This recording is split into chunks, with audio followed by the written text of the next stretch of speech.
Welcome to today's episode of The Irresistible Factor. Today I have a very special and one of my favorite guests, Jamie Smith, who is a co-founder and CEO of a brand called Innovative Pet Lab, which is really breaking ground in the at-home pet testing arena in a way that I don't think I've seen anybody do. So really excited to talk about this up and coming category. So welcome to the podcast, Jamie.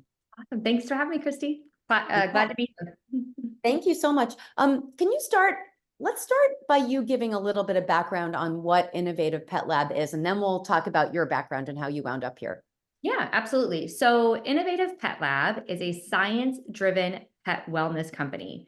Our focus is on at-home testing. So right now we look at cats and dogs and looking at to uncover the root causes of chronic GI issues. So with gut health, symptoms can vary widely and they're often hard to treat.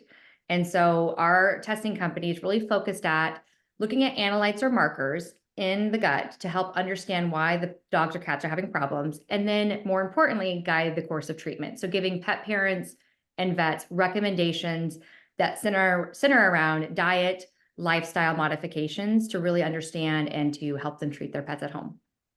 So talk a little bit about your background and how you got here, because this category is very, very new, right? Even the at-home testing for humans is relatively new. So at-home testing for pets, even more new. So can you just talk about how you wound up doing this particular thing? Yeah, I love this because myself and my co-founders, we joke that we are the most surprised entrepreneurs on the planet. This wasn't the path that we thought we'd be on, but it's the path that we, when it became apparent that we knew we must. So the idea really came together from a group of colleagues that I used to work with at a company called Genova Diagnostics. I worked for Genova for 12 years, wonderful company, really leading the edge in regards to integrative functional medicine. And us being pet parents and us being avid about health and wellness, we saw that our pets were having the same types of symptoms that our human patients were having. It's actually very surprising how similar we all are. We're all mammals, and we, with our human patients, we could test them, and then we could make a recommendation on treatments. And with our pets, we kept looking and saying somebody should be testing animals in these type of areas. There was great clinical research around it. There was great, evidence that this stuff worked, but nobody was really doing it. And so it was that aha moment that we kept looking around and saying, well, somebody should. And then ultimately we were the somebody. So myself, I've spent the majority of my career in diagnostics, both from working on the commercial side of the business. So I luckily have some co-founders that are PhDs that know the science very well. I know the science enough because I've been in the industry and I'm passionate about it, but I've always been on the business side of lab. And so I've worked for companies that both focus on DTC markets in human space, as well as, more enterprise or physician type of sales.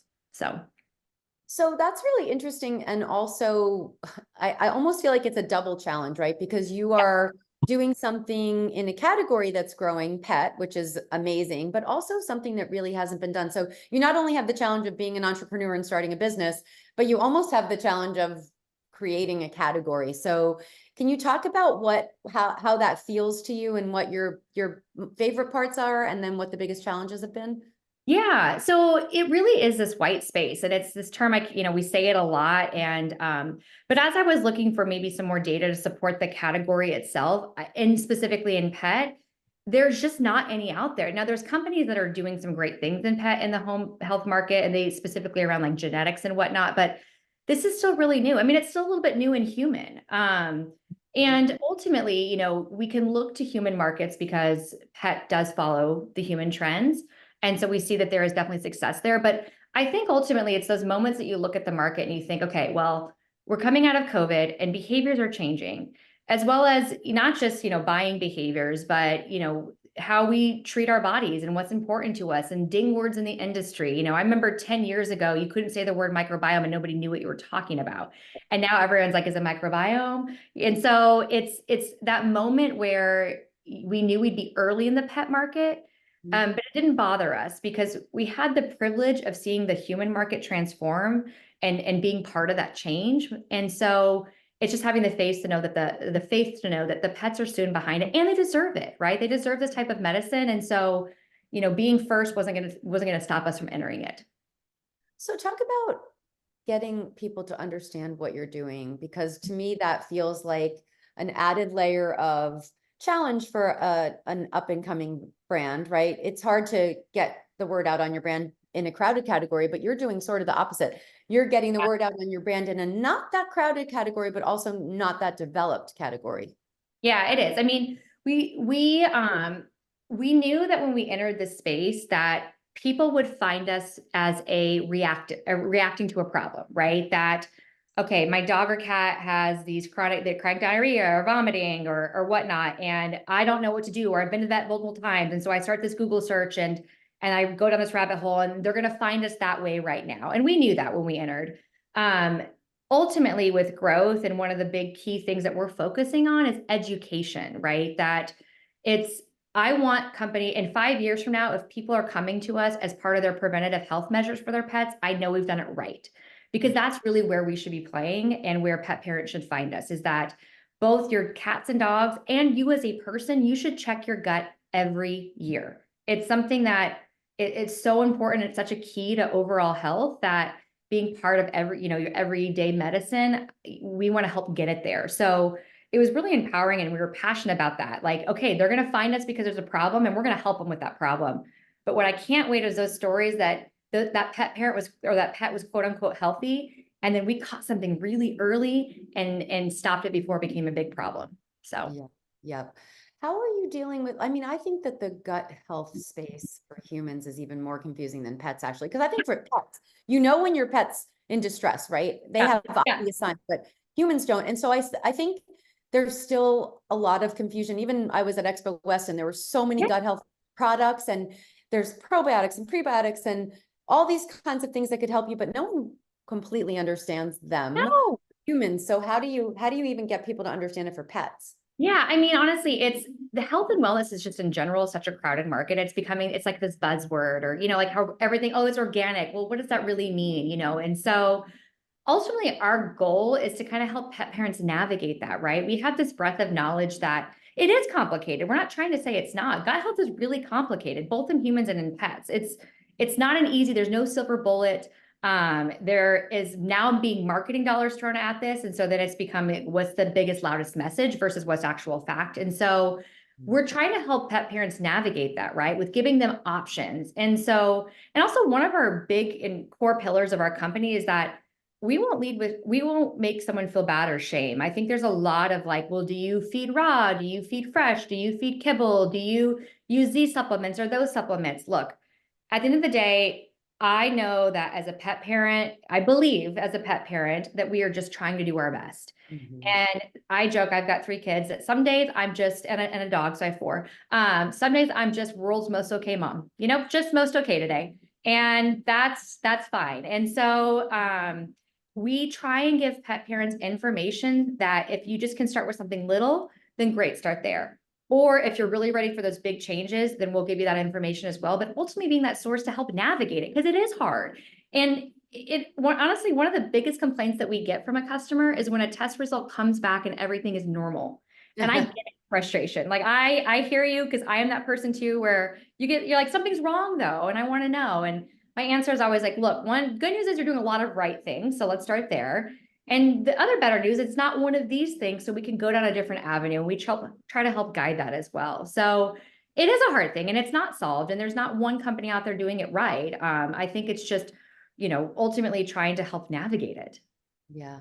Talk about how the actual products work. Mhm. And then I'm gonna ask you some questions about, I want to know how you're dealing with the vet issue. Is there a vet issue? Are they embracing or are they rejectors? Because you have to deal with all those things, just like human health things. Yeah, yeah. So the product is an at-home stool collection. We make a lot of poop jokes. So if that is your jam, come talk to us. We talk shit all day. But it's like, I always joke, I'm like, my job is very glamorous. And what my kids think I do is also hilarious.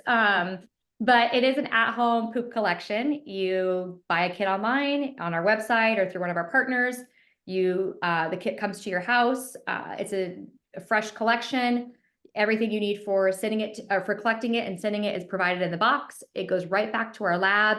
And then we release results within 10 to 14 days from arriving at the lab.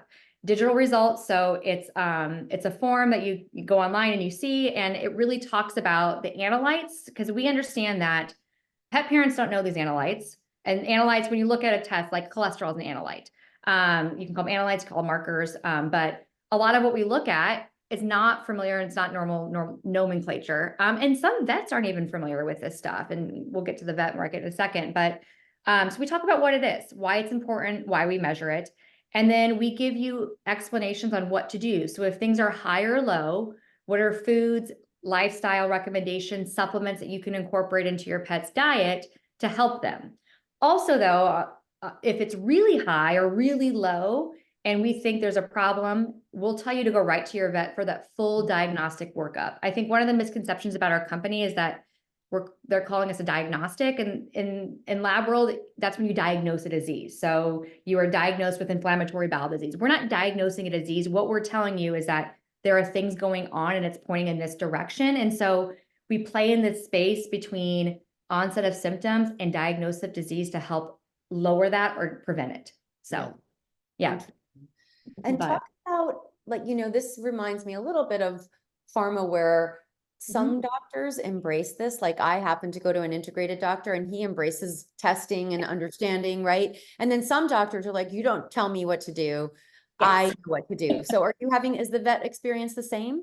Yes and no. So we definitely have some early adopters that, like you said, there's integrative vets out there that really do focus on health and wellness and nutrition. But vets, just like doctors, they don't get nutrition training in school, right? It's at the end of the day, they're not taught that. They're taught to test or to treat, How crazy is that vets and doctors don't get nutrition training? If anything, it's super limited. I agree. I mean, because at the end of the day, I follow a lot of people, especially in the human world from where I came from, but I always use this quote from Dr. Mark Hyman. He's a wonderful thought leader in the human space. He's done some great work, helped open the Cleveland Clinic for Integrative Medicine. I've read his books. But he always says, like, it's not just what you eat, but what's your food eats too. And it's such an interesting, simple concept that we always forget to look past. And if you, as a person, if you treat your body with fast food and soda and sugar and all those things, what happens? You feel terrible. And if you treat your pet with bad food, and also not a variety of food, as humans, we learn to eat the rainbow. Your pet should too. And the right foods, there's things that they can and can't have, but it just makes such common sense. And so to your point, like, yes, it's just sad. It's a missed opportunity where they don't learn it in school. And honestly, I have so much respect for vets, because they have actually one of the highest suicide rates in a professional environment. They come out of vet school with incredible debt. It's vigorous, if not more training than to be a doctor.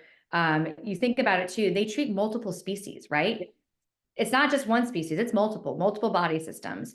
And in a given day, they're seeing a patient every 15 minutes, and they could have 3 patients die that day. I mean, it is a very hard job, and something I have so much respect and empathy for. So when vets are like instantly like a no, I get it, because they didn't learn it. And it's hard as somebody that they become a vet because they love animals and want to solve the problem.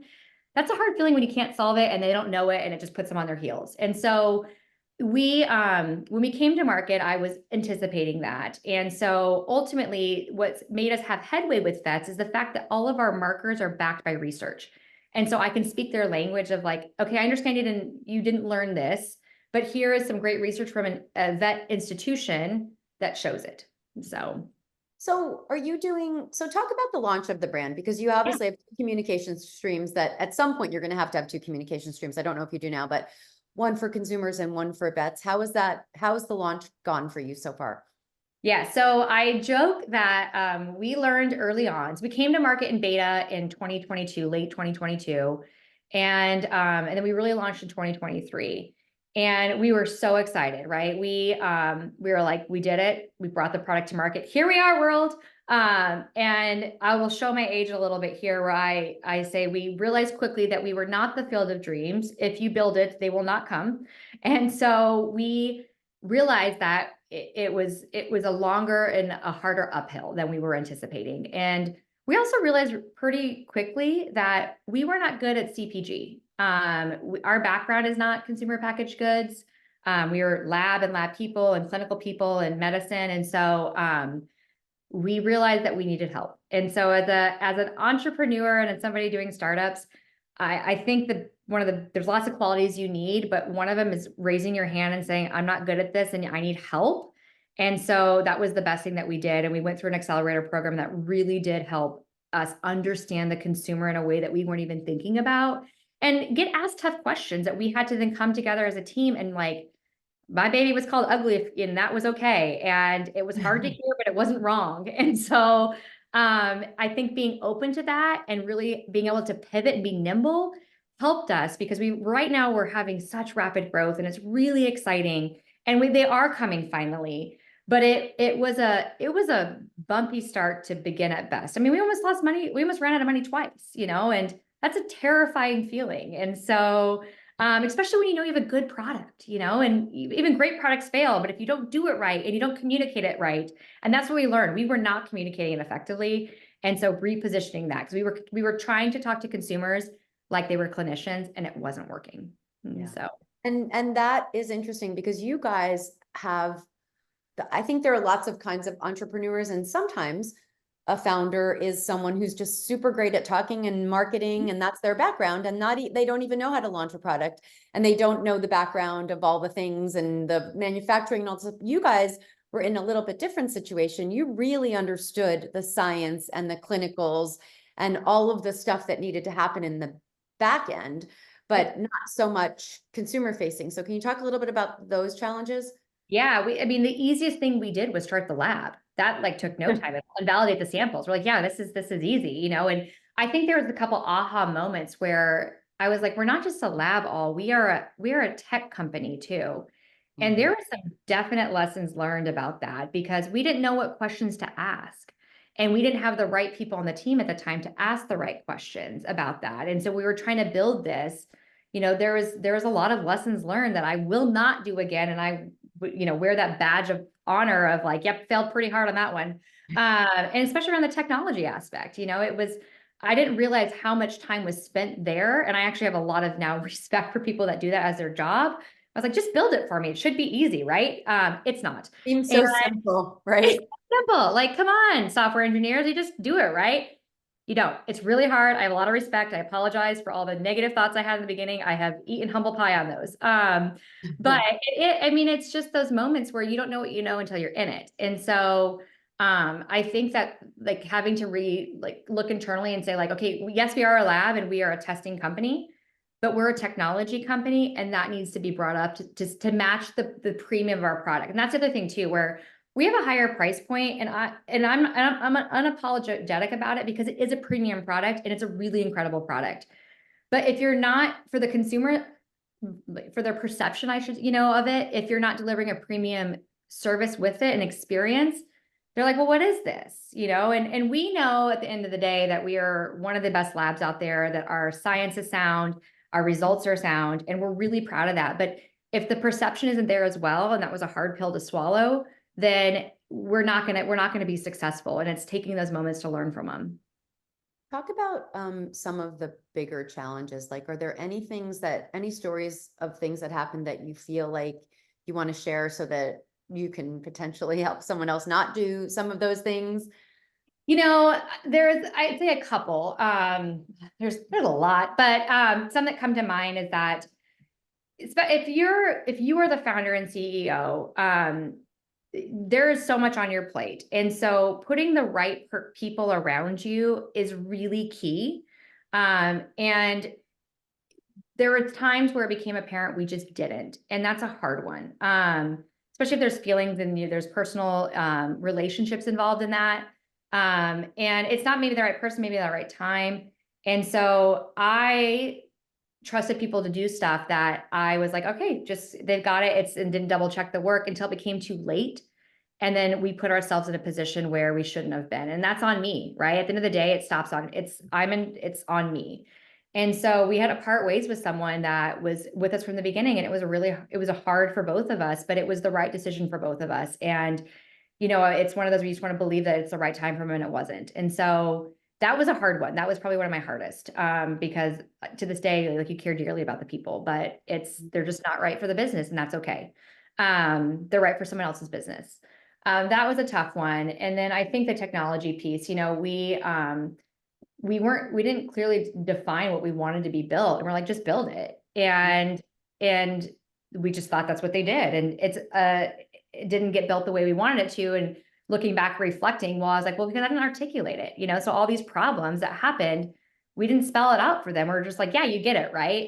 And they don't. And so I think that like you just have to be extra tough. And, I've talked about this a lot, but I'm a nice person. I think I'm a nice person. I like being a nice person. Like, I'm from the Midwest. There's values that you have, and you're kind and you're strong and you're all those things. And I feel like half my job right now is like being the bad guy. And that sucks. But at the end of the day, it's our business, and it's the buck stops with you, and you have to be the bad guy sometimes. And that's hard. So Yeah, I mean, I know you and I have talked a lot about that, but talk a little bit more about it, because you have to make all the hard decisions at the end of the day. yeah, Even though you have a team, which you yeah, do, and you have an awesome team, it sits on your shoulders, and all the decisions that get made ultimately are your responsibility, as you said, right? yes, And when you're successful, that is awesome for you. And when things don't go the right way, that also sits right with you. So how do you balance I really want to be a kind, nice person yeah, if I have really tough decisions to make? I think this is harder I think this is harder for women than men. I do Um, too. and Sorry, you guys, are, yeah. and we should talk about that too, because you are a women-owned business, which is awesome. But how do you balance those things? Yeah, I mean, I don't think there's ever like, I don't think I'll ever say like, oh, I've got it, right? I figured that one out. But it is like learning to let go, that it's not personal and it's for the best at the end of the day. And so it's, and coming into it before, like I've had to hire and fire people, and that's always hard. But anytime I've had to fire someone or let them go, it's never for no reason, right? Yeah. There's something there. And at the end of the day, it's like, it just didn't work anymore. And so I always have to like tell myself, I hope this is for the better for both of us. And that's why I'm making this decision. And so, with making a lot of these hard decisions, like, yeah, there's nights I was like, ugh, I mean, the highs are the highs and the lows are the lows. I mean, they are hard.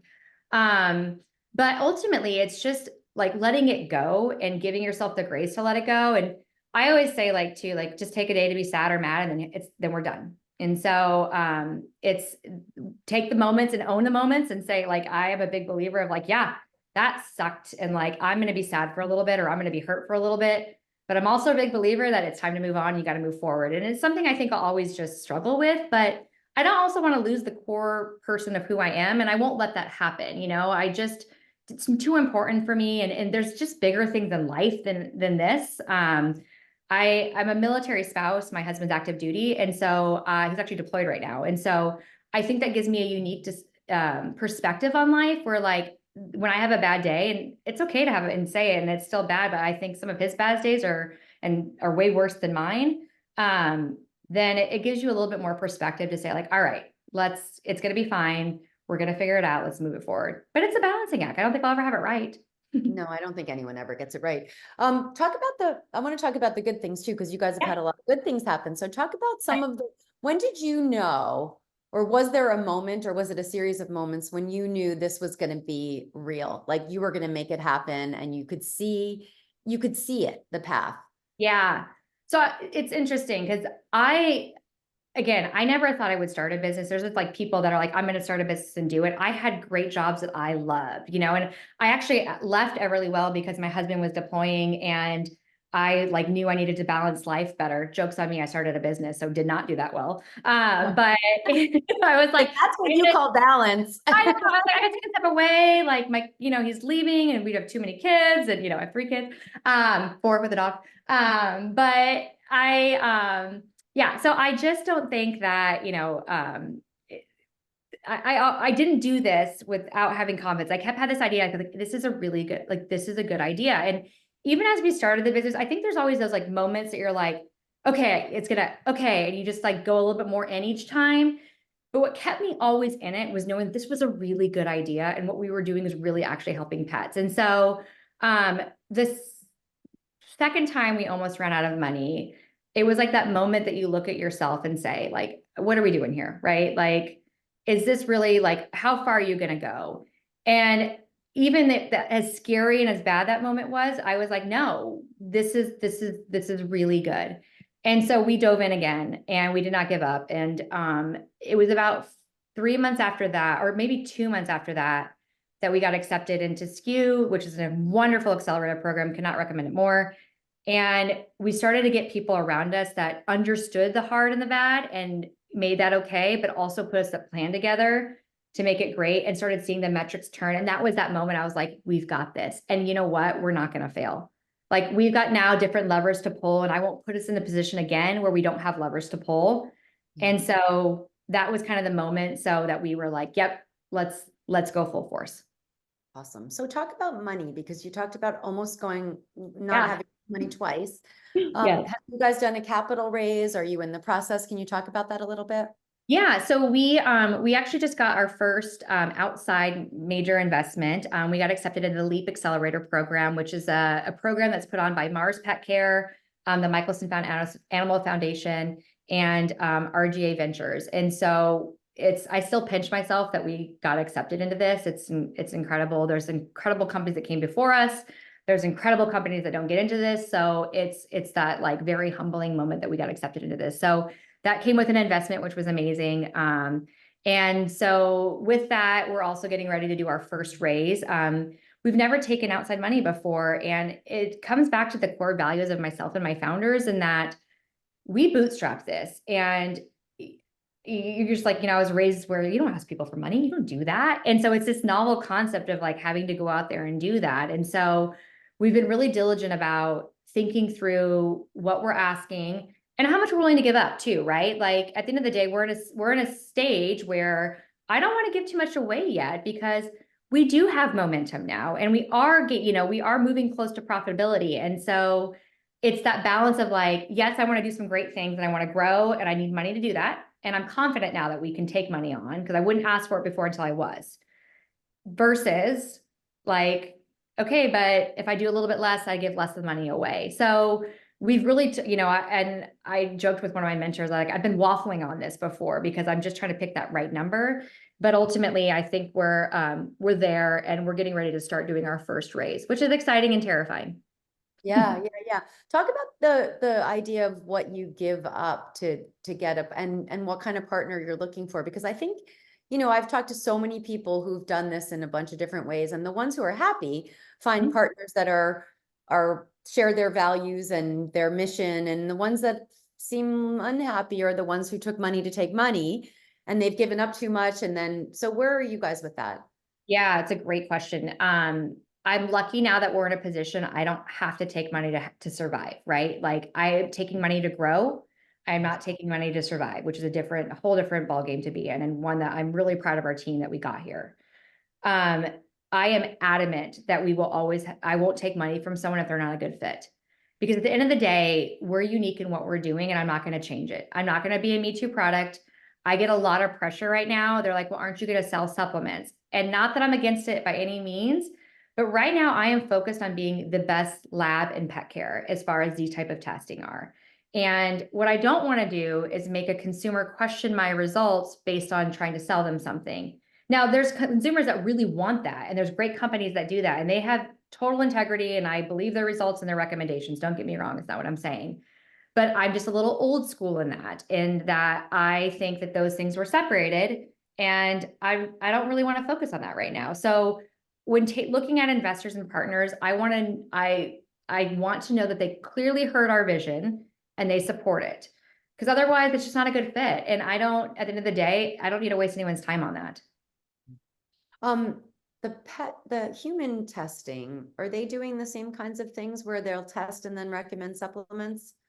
So historically, no, but the market is moving that way. There's companies now that definitely do it, and they're great companies and they've got great tests.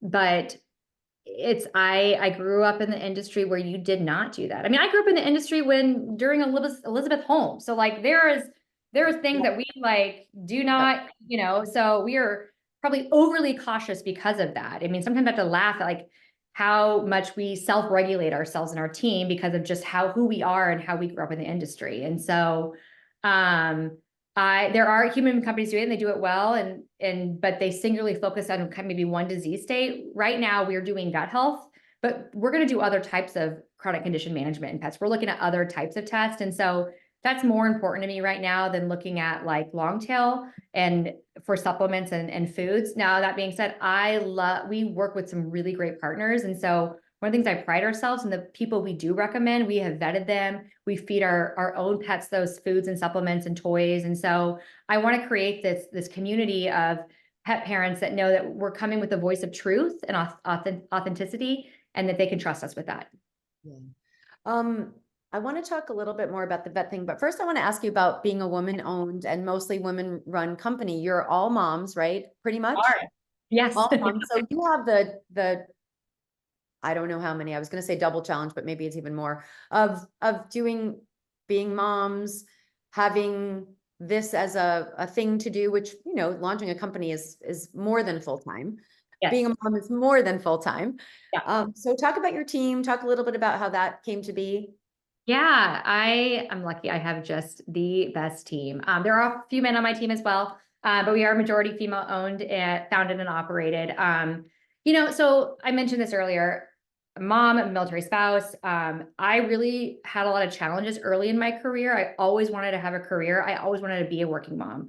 I had a working mom. The gold standard to me is what she did. Like, I never felt like she missed out on stuff, but I loved the fact that she had a career, and so that to me, and I have friends that are stay-at-home moms, so there's nothing against that, but that was what I wanted to do. I wanted to be a working mom.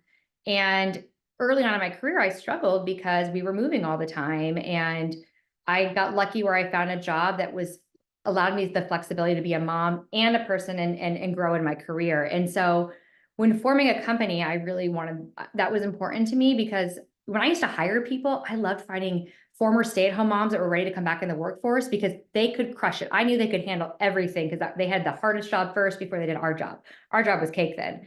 And so it's really, there's days that we don't do it right. Don't get me wrong. Like, there's days that there's like 3 of us on the team that have kid issues or school stuff or whatnot. But at the end of the day, it comes back to like, what's most important. And I want my kids to be proud of the fact that, 1, I was present in their life, but 2, I did something as well. And so I think finding that balance, and some days it's 80-20, but some days, we might get it right, is important. I think that the rest of my team feels the same way. They all are fabulous mothers, and that's probably their biggest accomplishment to date, but they also are really incredible at something. And I think finding a space where we can be good at both is important to us. So this is interesting. You are also very close friends with a lot of your team and family too. Yeah. How is that? Because that's, to me, feels like one of the most challenging things when you talk about what you said about who you really are and wanting to maintain being a really good person, but also being a really good businesswoman. And you're working with friends and family. How does that work for you? Yeah. I'm not going to lie. I was nervous about it, especially with family. My sister works with me. She's my human. We're 2 years apart. I joke that, we just went from talking, 5 times a day to 25 times a day. And, we for a long time talked about doing a business together. I think I'm really lucky in that we have a very honest relationship. All those memes that you see that like you're in the middle of a fight and then you're like, oh, by the way, you want to go to the movies tomorrow? Like that is us. And there's just we've always had radical candor with each other, that I'm just really lucky in that sense. So we talked long and hard, both us and with our spouses. Our husbands are good friends and close as well. My brother-in-law, I super respect, and to worry about ruining that. Like he used to have a policy of, you do not do business with family, period. Yeah. And I get it, because I've seen that destroyed. I think at the end of the day, my sister and I have a very unique and special relationship in that. And so, it's one of those that I'm actually never worried about it destroying our relationship. And we have tough conversations all the time. I mean, whether it's work or life, and so, but having somebody on the good days and bad days with you that knows you has been just incredible. And same with like my friend, one of my she's still one of my dearest friends and military spouses. Same thing. She's incredible and so brilliant and smart. And in all different areas, but she followed her husband around forever and didn't develop a career in a different area. But she's the biggest doer and taskmaster I've ever met in my life. Like she will figure it out. And so what's been fun is finding roles for her because she adapts in every situation. And when things don't like, she'll do something to say like, okay, great, we can hire someone for this now because I suck at it. Like, and we laugh and we're like, okay, so we can move you into this area now. Like, it's just been, especially for a startup, you need people that are in the trenches with you and scrappy. Scrappy. Yes, Totally. because there's 25 things I do in a day that aren't actually in my job description. Like, I don't even know what my job description is, to be quite honest. Like all of us, like there's not one thing that we do. I mean, so, and I think that the people around me get that. And so, which I love because they can pivot like that. Yeah. Any advice you would share with people who are either in the trenches right now or thinking about starting a business or contemplating a raise at a really challenging time to raise? I think the name of the game and is who has the most grit. It's not who's the smartest in the room. It is not who has the best idea. It is who is just willing to get back up because, and I've heard entrepreneurs say it, I didn't believe it till I'm in it, but again, it is really hard. And the things that it's funny because the things that we thought were easy were hard and the things that we thought would be hard were easy. And I mean, I spent my morning this morning Googling how to do something to run a report that I was like, I don't speak this even language, but guess what? There's no one else to do it and it has to happen because I have to file my taxes. And so I've spent probably 3 hours on it right at this point. And it's just part of the gig. And so you have to really want it because it is really hard.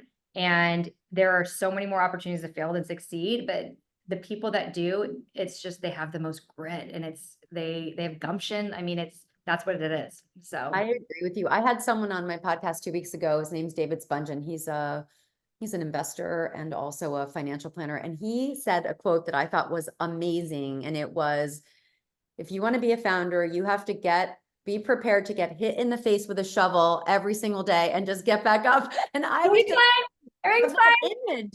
And I was like, hit in the face with a shovel. Yes, that's what it feels like. That's exactly what it feels like. But I will tell you, when there is success, that's like the addiction right there. That is the drug because when there is success and you did it, like, oh, there's no better feeling. But there's less of those than the hit, the hit the shovel face, so. How do you manage the highs and lows? Because the highs are awesome, but if you get too high during the highs, then the lows are even worse. So how do you manage it? Yeah, I mean, I surround myself with a team that we pick each other up when needed, and we keep each other in check when needed, which I think is equally as important. If you can't have some radical candor within respect, like no one's ever, but there has to be that there to balance it. But also too, like I guess I'm lucky enough in my career. This isn't my first job, right? This is not my first. I've had many success and failures in my career, which is a privilege in my opinion, that I've gotten to have that opportunity. And so I also know that it's temporary.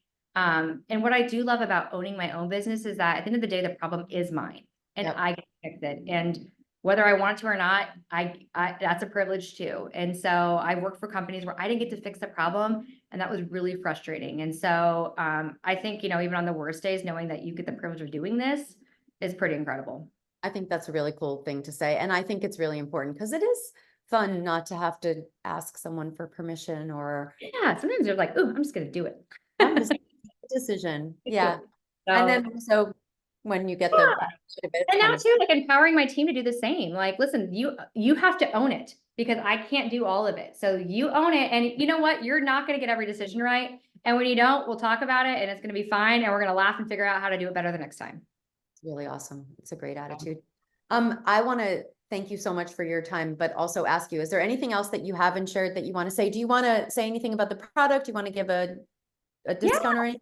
Yeah. Yeah. Oh, I'd love to. We would love to give a discount. So we can do a 15% off. And what's today? National Pet Day? I'll make a code right now. What's you're more creative than I am. We'll do a code. Let's make it Pet Day. Okay, Pet Day, 15% off.